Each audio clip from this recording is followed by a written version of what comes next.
Thank you so very much, Tokyo. And thank you, John, for your warm words of welcome and introduction. What a very great honor to have been invited to give this year's Nelson Mandela Annual Lecture, following, as we have heard, on the inaugural lecture by President Bill Clinton.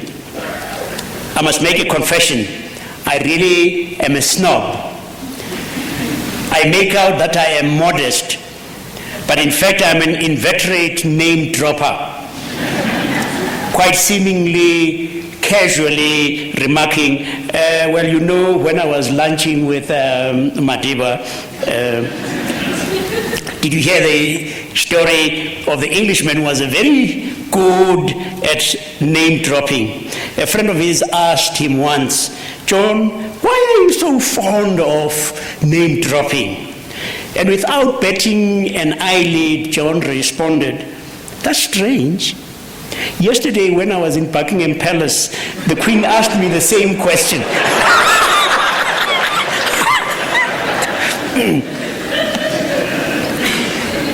I fondly thought that Madiba was my friend, and so like a good friend, I told him, as you heard in the introductory video, I told him I wasn't too impressed with his sartorial taste and his penchant for these gaudy shirts.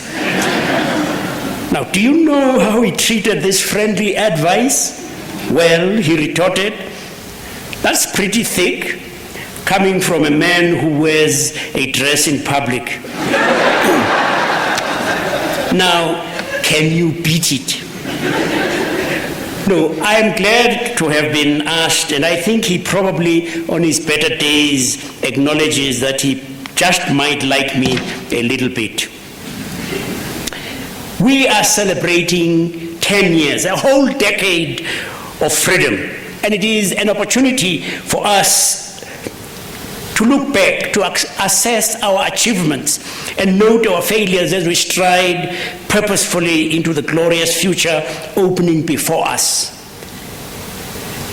And so be a kind of image for our world.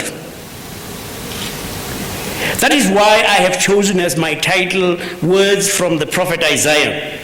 Look to the rock from which you have been hewn.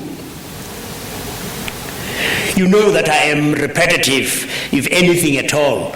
You might have heard the story of the physics professor who used to deliver a brilliant lecture. It's the same lecture, but fortunately at different venues.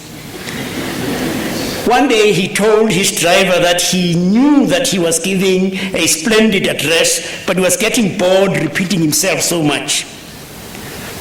His driver then surprised him by saying he had heard the lecture so often, he now knew it off by heart. Well, the professor tested him, and sure enough, the driver was word perfect. So they decided to swap places. The professor would become the driver, and the driver was to be the professor. They agreed that he would speak for only so long, and there would be no questions afterwards. The driver turned professor, gave an outstanding address. Unfortunately, he had left some time over for questions, and there will always, as you know, be those awkward persons who want to trip up the speaker. And so this person got up and asked the most convoluted question. The driver turned professor, said in reply, is that all? Even my driver there at the back can answer that question.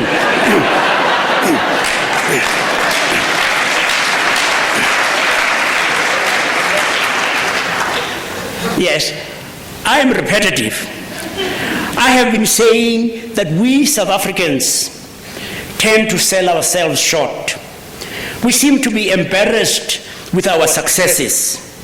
We have grown quickly quickly blasé, taking for granted some quite remarkable achievements and not giving ourselves enough credit. The result is that we have tended to be despondent, to seem to say, behind every ray of sunshine, there must be an invisible cloud. Just you wait long enough and it will appear. Of course we have problems, serious, indeed devastating problems. But can you please point to any country in the world that has no problems? No, I think we should change our perspective. If we are forever looking at our shortcomings and our faults, then the mood will be pervasive and pessimistic. And in a way, we will provide the environment that encourages further failure. Don't they say, give a dog a bad name and hang him? If you have low expectations of someone, then don't be surprised if they don't rise above those low expectations.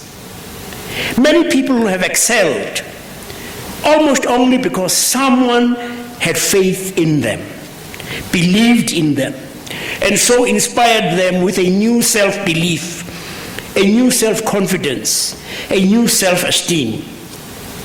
The same is surely true of a nation, which is an aggregate of individuals. Hey, the world has still not got over the fact that we had the reasonably peaceful transition from repression to democracy that we experienced. Have you forgotten so soon how we were on the brink of comprehensive disaster, when most people believed we were going to be overwhelmed by a ghastly racial bloodbath?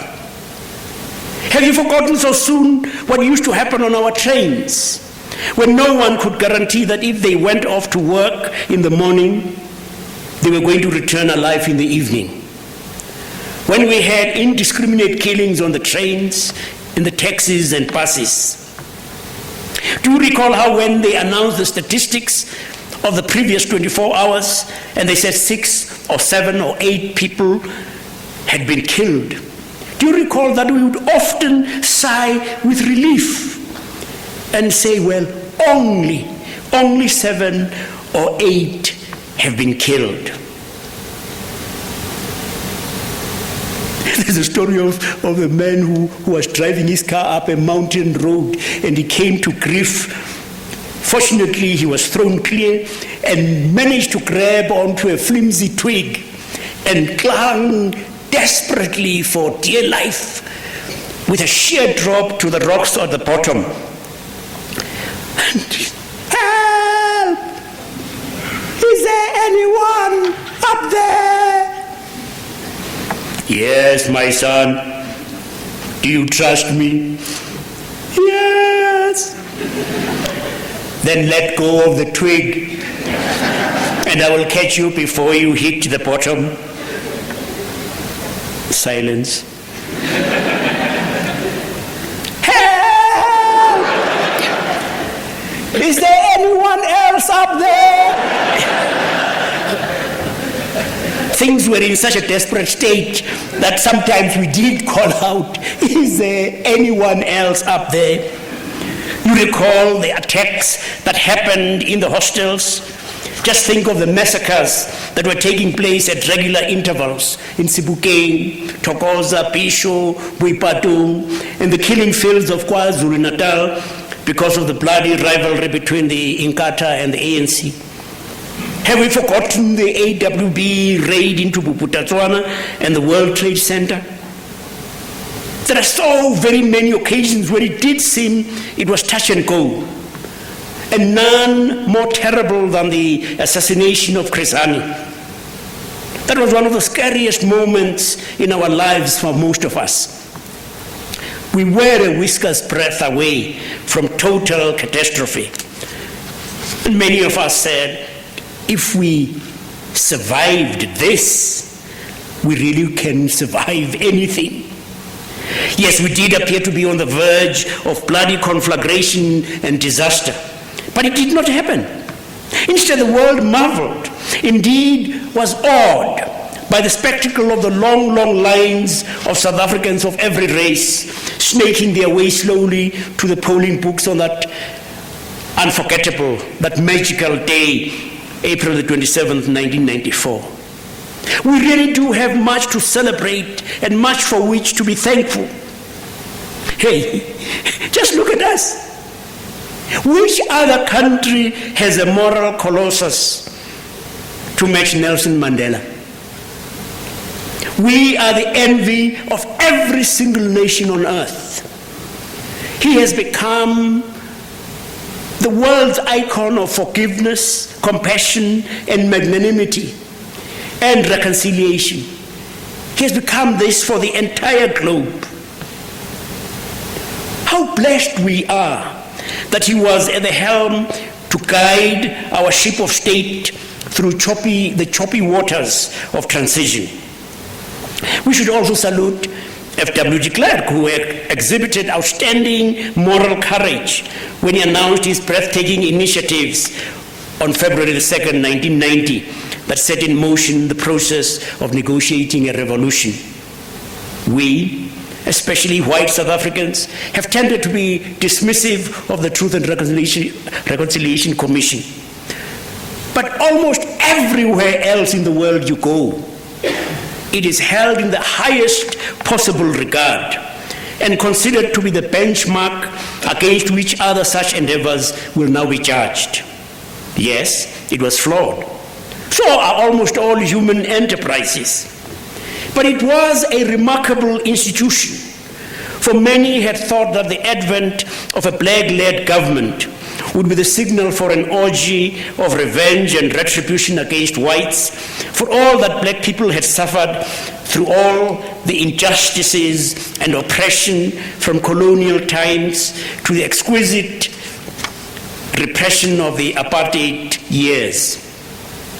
Instead of that, the world stood open-mouthed at the revelation of such nobility of spirit, such magnanimity as victims of often the most gruesome atrocities forgave their tormentors and even on occasion embraced them.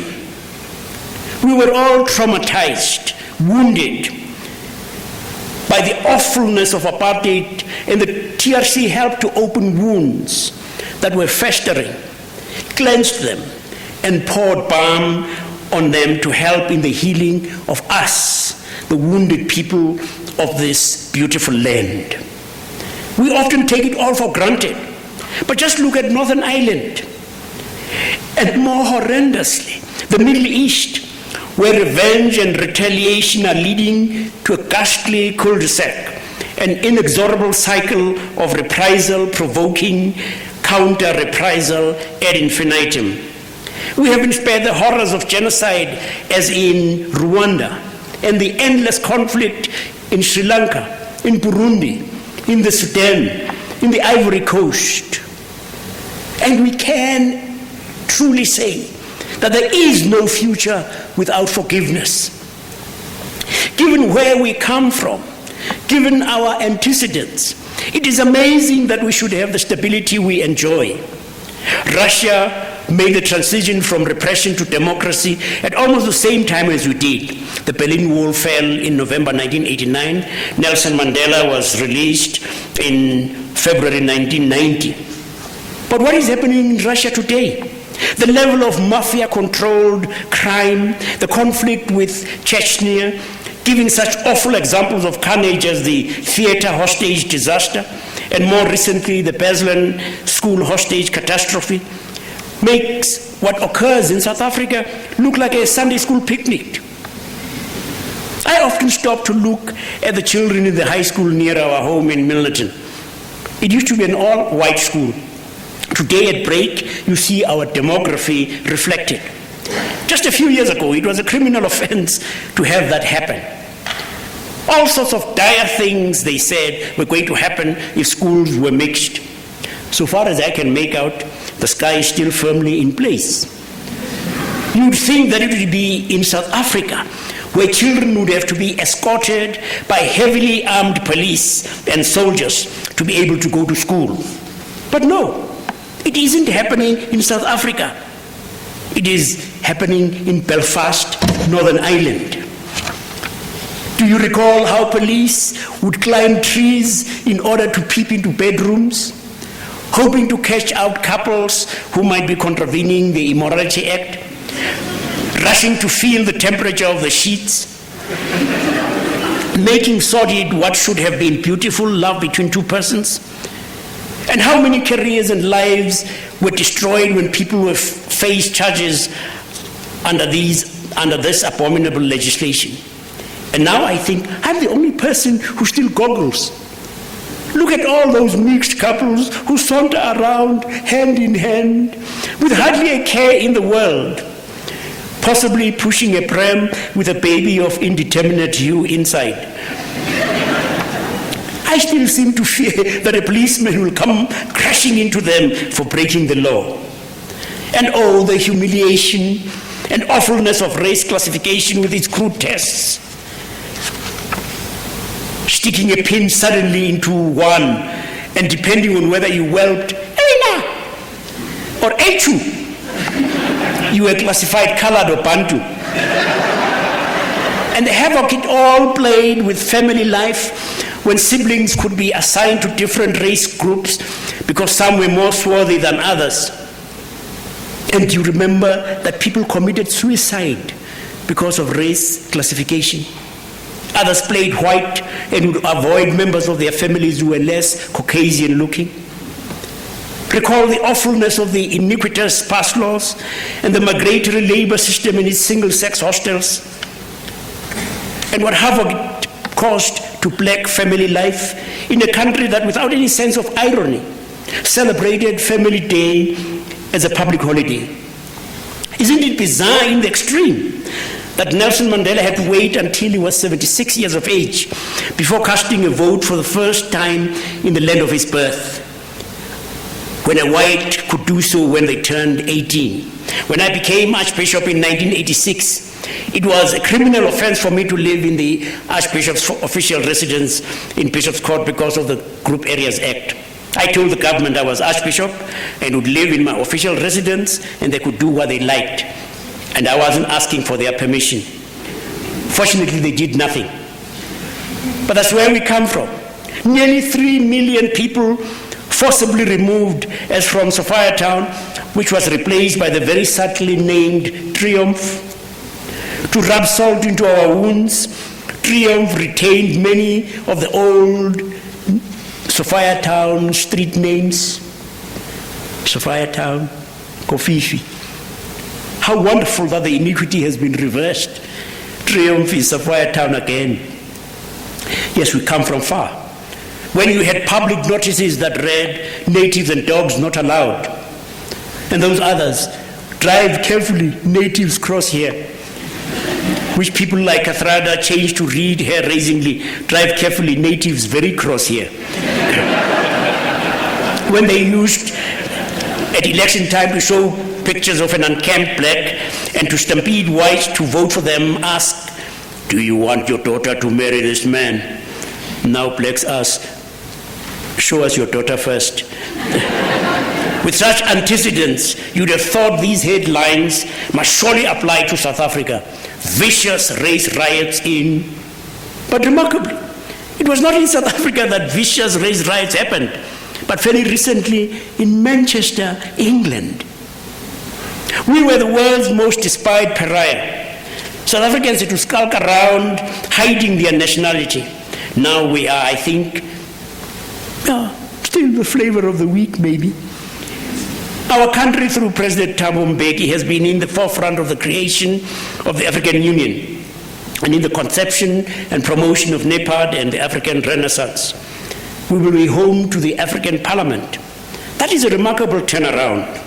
The ugly caterpillar has metamorphosed into a beautiful butterfly. South Africans proclaim their national identity proudly.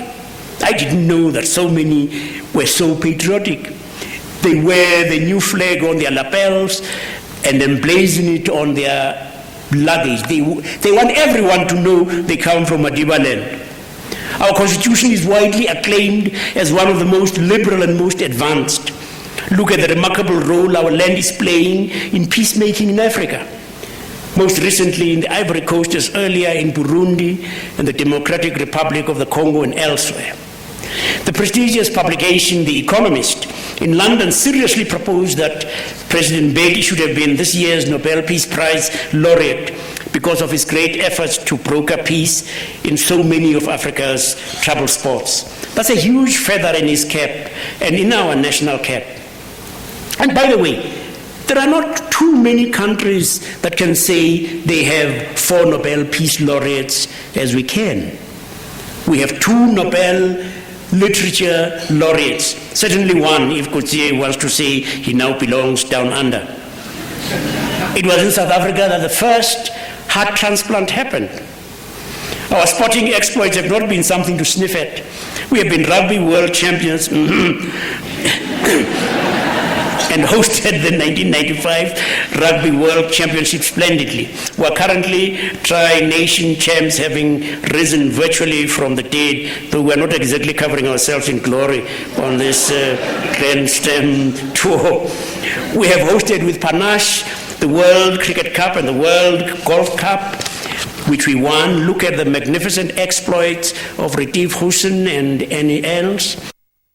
Devastation caused by the ravages of HIV/AIDS pandemic.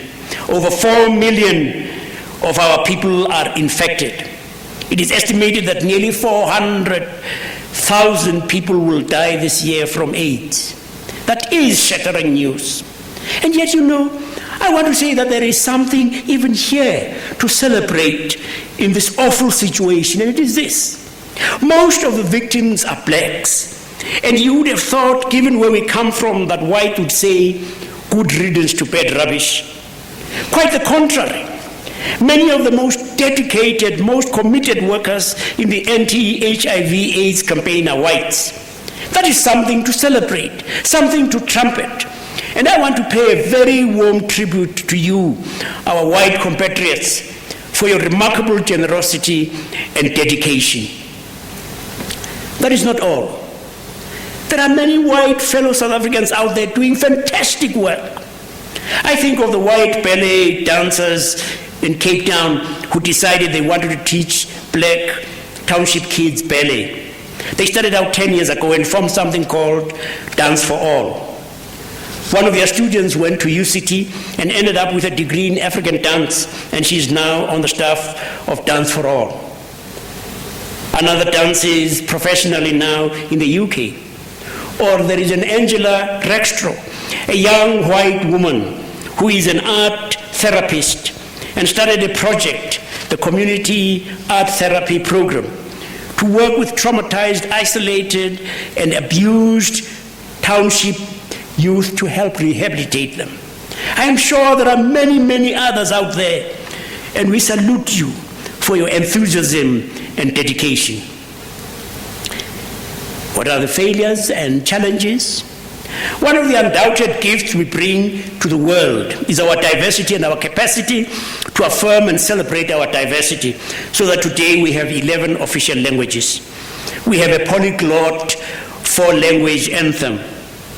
We say each one of us matters and we need each other in the spirit of Ubuntu, that we can be human only in relationship, that a person is a person only through other persons.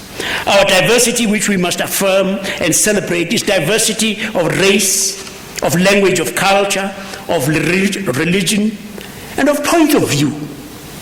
We want our society to be characterized by vigorous debate and dissent, where to disagree is part and parcel of a vibrant community, that we should play the ball, not the person, and not think that those who disagree, who express dissent, are ipso facto disloyal or unpatriotic. Unthinking, uncritical, kowtowing, party line towing is fatal to a vibrant democracy. I am concerned to see how many have so easily been seemingly cowed and apparently intimidated to comply. I am sure proportional representation has been a very good thing, but it should somehow have been linked to constituency representation. I fear that the party lists have had a deleterious impact on people, even if that was not the intention. It is lucrative to be on a party list. The rewards are substantial, and if calling in question party positions jeopardizes one's chances to get on the list, then not too many are foolhardy and opt for silence to become voting cattle for the party. In the struggle days, it was exhilarating because they spoke of, hey, have you got a mandate? You had to justify your position in vigorous exchanges. That seems no longer to be the case. It seems psychophancy is coming into its own.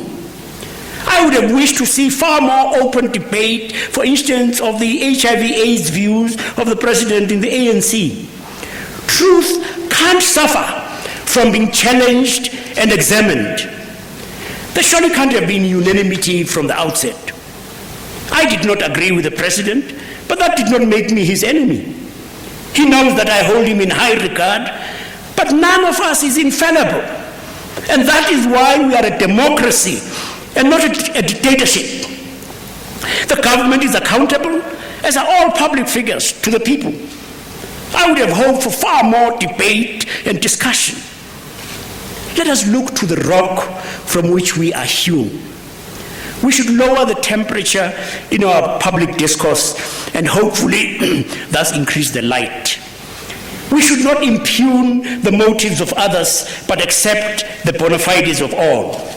If we believe something, then surely we will be ready to defend it rationally, hoping to persuade those opposed to change their point of view. We should not too quickly want to pull rank and to demand an uncritical sycophantic, obsequious conformity. We need to find ways in which to engage the hoi polloi, the so-called masses, the people, in public discourse, through Indaba's town hall forums, so that no one feels marginalized and that their point of view matters, it counts. Then we will develop a national consensus. We should debate more openly, not using emotive language, issues such as affirmative action, transformation in sport, racism, xenophobia, security, crime, violence against women and children. What do we want our government to do in Zimbabwe? Are we satisfied with quiet diplomacy there? Surely human rights violations must be condemned as such wherever, whatever the struggle credentials of the perpetrator. It should be possible to talk as adults about these and other issues without engaging in slanging matches. My father used to say, don't raise your voice, improve your argument.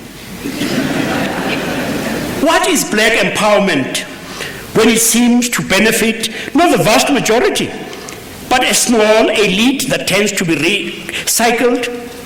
Are we not building up much resentment that we may rue later? It will not do to say people did not complain when whites were enriched. When were the old regime our standards? And remember, some of the most influential values that informed our struggle spoke about the people shall share. We were involved in the struggle because we believed we could evolve a new kind of society, a caring, a compassionate society. At the moment, too many of our people live in grueling, demeaning, dehumanizing poverty. We're sitting on a powder keg. We really must work like mad to eradicate poverty. We should talk about whether spending all that money on arms is morally justified in the face of the poverty which poses the most immediate threat to our safety and security.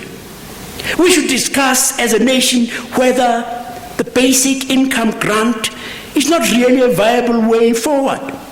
We should not be browbeaten by pontificating decrees from on high. We cannot glibly on full stomachs speak about handouts to those who often go to bed hungry. It is cynical in the extreme to speak about handouts when people can become rich, very rich, at the stroke of a pen. If those are not massive handouts, what are? We can, many of us, make a difference. I said so before, suggesting, how about adopting a family to which we can give a monthly gift of 100 or 200 rand. Very few people want a handout. They are proud, but they also need a leg up. We can adopt a child whose school fees we pay, for we know our government can't be expected to do everything. We should be able to say, whilst it has been important to build over 1 million housing units, that many of these are just not acceptable. The people call them Unos, like the Italian car. They call the multicolored ones Smarties.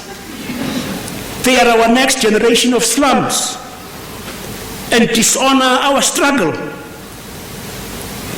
Some schemes have provided some good models. Habitat for Humanity have shown what it is possible. An Irish millionaire, Niall Mellon, every year brings out at their own cost 300 or so fellow Irish, and they build in 1 week 50 houses that cost about 48,000 rand each. Why can't South Africans do the same? We want a new quality of society, compassionate, gentle, and caring. The kind of society where the president sits on the floor to talk to his people in their modest house, where the president gives a lift in the presidential cavalcade to a woman so she can attend a presidential reception for Charlize Theron to celebrate her Oscar. Actions recently carried out by our president, which say he has a heart as well as a head. It is the kind of society where a widow cups the president's face in the palms of her hands and looks into his eyes after he has spoken movingly, a large part of it in Afrikaans, at the funeral of her wonderful husband, Bears Nudier. The picture of the two of them speaks so eloquently of the kind of nation we want to be. A nation where all belong and know they belong, where all are insiders, none is an outsider, where all are members of this incredible, remarkable, crazy country, where all belong in this rainbow nation. You know, we are a scintillating success waiting to happen. We will succeed because God wants us to succeed for the sake of God's world. Isn't it incredible that this South Africa with this kind of antecedent, so improbably, can have become, as it has, a beacon of hope for the rest of the world. That God is able to point to us, hey, Northern Ireland, hey, Middle East, hey, Sri Lanka, hey, Chechnya. Look at them. They had a nightmare called apartheid, and it has ended. Your nightmare will end. They had a problem that people called intractable. They're solving it. Hey, you can solve yours too. For an enemy is really a friend waiting to be made. And God waits for us so that we can be this beacon of hope for God's world. Thank you.